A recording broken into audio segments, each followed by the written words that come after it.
গুজরাট সরকার মানে বিজেপি সরকার টোটাল 250 অবৈধ মানে ইলিগেল বাংলাদেশি অনুপ্রবেশকারীকে হাতে হাত কড়া পরায় ঘুরে বাংলাদেশে ছুঁড়ে ফেলে দিল।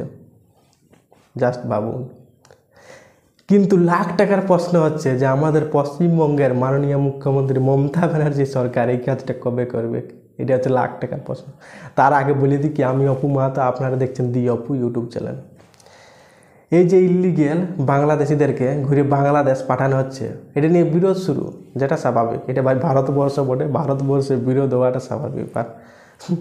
যথায় 370কে নিয়ে বিরোধ হতে পারে, রাম মন্দিরকে নিয়ে বিরোধ হতে পারে, কৃষকদের 6000 টাকা করে দেওয়া হবে ওইটা নিয়ে যদি বিরোধ হতে পারে, তাহলে এই যে ইলিগেল অবৈধ বাংলাদেশি ঢুকিয়ে আছে এদের সাপোর্টে বিরোধ হওয়াটা স্বাভাবিক ব্যাপার। পশ্চিমবঙ্গে তো বিরোধ হওয়াটা স্বাভাবিক ব্যাপার। কিন্তু এই উত্তরপ্রদেশ, দিল্লি, গুজরাট, মহারাষ্ট্র এরা কিন্তু ছাড়বে না। এরা ইলিগেল বাংলাদেশিদেরকে ঘুরিয়ে বাংলাদেশে ডিপোর্ট করবে কি, যতই কিছু হোক এরা ডিপোর্ট করবে কি, কেউ কিচ্ছু করতে পারবে না। বলা হয় যে 3 কোটিরও বেশি অবৈধ ইলিগেল বাংলাদেশি অনুপ্রবেশকারী ভারতের মধ্যে আছে, ভারতবর্ষের মধ্যে। জাস্ট ভাবুন, 3 কোটিরও বেশি। এমন এমন দেশ আছে যাদের টোটাল পপুলেশন 3 কোটি নাইকে, আর অবৈধ বাংলাদেশি অনুপ্রবেশকারী ভারতবর্ষের মধ্যে 3 কোটিরও বেশি আছে। জাস্ট ভাবুন। পশ্চিমবঙ্গের তো নাম লিয়াই ভুল, পশ্চিমবঙ্গ তো হচ্ছে মেন আড্ডাখানা।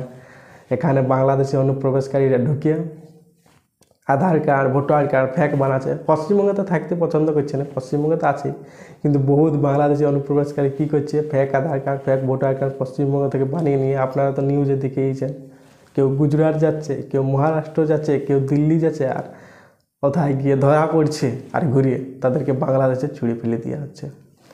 ঝাড়খণ্ডের অবস্থা তো এমন করে দিয়েছে, ঝাড়খণ্ডের যে সান্থাল পরগনা, সান্থালি আদিবাসী মেয়েদেরকে ভালোবাসার জালে ফাঁসাচ্ছে বাংলাদেশে অনুপ্রবেশকারী, আর জমি কবজা করছে। জাস্ট ভাবুন। ওখানে তো ঝাড়খণ্ডের জেএমএস সরকার, হেমন্ত সোরেনের সরকার, হেমন্ত সোরেন নিজের ভোট ব্যাঙ্ককে খুশি করতে ব্যস্ত। পশ্চিমবঙ্গে তো ভোট ব্যাঙ্ককে খুশি করার জন্য সরকার যা ইচ্ছা তাই করতে পারে। এখন পশ্চিমবঙ্গের অবস্থা কি, কিসের উপর সরকার টিকে আছে? আইপিএফ, পুলিশ আর মুসলিম, এদের উপরেই তো মমতা ব্যানার্জি সরকার টিকে আছে। আদারওয়াইজ কেউ মমতা ব্যানার্জি সরকারকে পছন্দ করে না, কেউ পছন্দ করে না।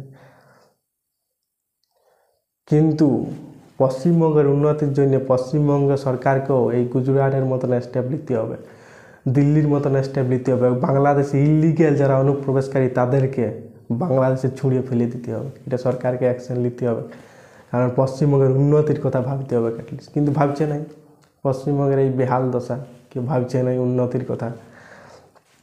নিজে খুশ, নিজের ঘর চললে তো চলল, বাকি যার ঘর যে হচ্ছে হতে দেখ। কিন্তু সেদিন কিন্তু আপনাদের কাঁদতে হবে। আমি পশ্চিমবঙ্গের প্রত্যেকটি নাগরিকদের বলছি, সেদিন কিন্তু কাঁদতে হবে যেদিন আপনার ঘরের পাশের ঘরে শিল্পা সিলেক্টিভ হয়ে যাবে, সেদিন কিন্তু কাঁদতে হবে।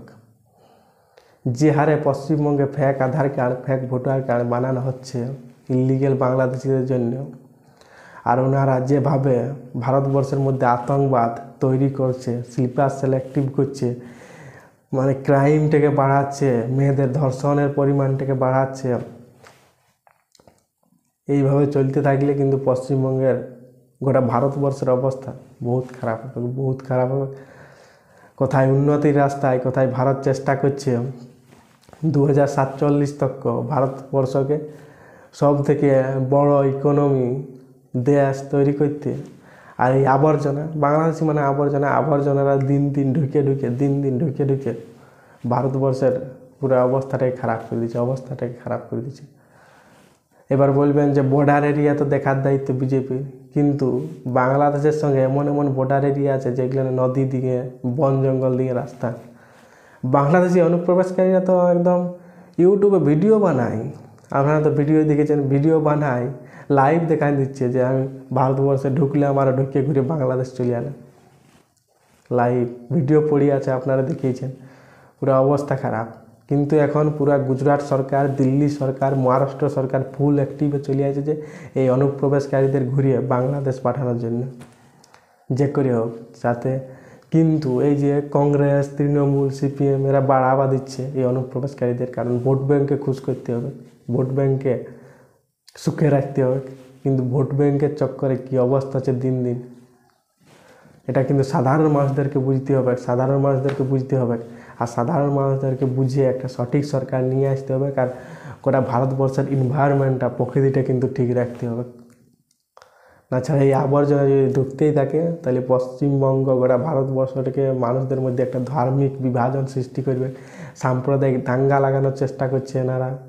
বাংলাদেশ পাকিস্তান মানে এদের কাজই সাম্প্রদায়িক দাঙ্গা লাগানো। হিন্দু মুসলিম তাই ভারতবর্ষে এক হয়ে আছে, তাদের মধ্যে একটা সাম্প্রদায়িক দাঙ্গা লাগানোর চেষ্টা করছে, রাজনীতিটাকে প্রভাবিত করার চেষ্টা করছে। এমন এমন তো পশ্চিমবঙ্গে দেখিয়েছেন লাভলি খাতুন কি বলে, যে কিনা বাংলাদেশে অনুপ্রবেশকারী আসে, তৃণমূলের একটা নেতা হয়ে বসে দিচ্ছে, ওনারা নেতা মন্ত্রী হয়ে যাচ্ছেন। তারপরে নিজেদের ধীরে ধীরে ধীরে মাইন্ড ওয়াশ করার চেষ্টা করছে, সাম্প্রদায়িক এভাবে দাঙ্গা তৈরি হচ্ছে। এটা সরকার, ভারত সরকার কোথাও না কোথাও বুঝতে পারছে, আর তাদের জন্য বড় বড় স্টেপ নিচ্ছে। গুজরাট, দিল্লি, মুম্বাই এরা ফুল অ্যাক্টিভে চলে এসেছে। উত্তরপ্রদেশে কেউ বাংলাদেশে অনুপ্রবেশকারী যাতেই ডরাবে। সরকার যদি এইভাবে স্টেপ নেয় তো বাংলাদেশে অনুপ্রবেশকারীরাও ভারতবর্ষে আসতে কিন্তু কোথাও না কোথাও আসতে ডরাবে, যে ভারতবর্ষে এই করা হচ্ছে, যারা ইলিগেল হয়ে যাচ্ছে তাদেরকে ঘুরিয়ে বাংলাদেশ ভেজে দেওয়া হচ্ছে। বাংলাদেশ ভেজালে ডাইরেক্ট শ্যুট করে দেওয়াই উচিত কোথাও না কোথাও। এতে কিন্তু বাংলাদেশে অনুপ্রবেশকারীরা ডরাবে, আর ভারতবর্ষে আসতে কোথাও না কোথাও ভয় পাবে। এনে বোল্ড ডিসিশন সরকার নিচ্ছে, কারণ ভারতবর্ষের উন্নতির জন্য। ভারত কি চাইছে 2047 সালে নাম্বার 1 ইকোনমির দেশ হতে। আর এই নাম্বার 1 ইকোনমির দেশ হতে গেলে যত যে আবর্জনা আছে আবর্জনাদেরকে সাফ করতেই হবে, সাফ না করলে কবু পারবে না। বাকি এখানেই এন্ড করছি। ভিডিওটা ভালো লাগতে গেলে লাইক করবেন, কমেন্ট করবেন, সাবস্ক্রাইবার করবেন, বহুত মোটিভেশন পাবো, তাইলে কি আরও এই লড়াইটা জারি রাখতে পারবো। জয় হিন্দ, জয় ভারত।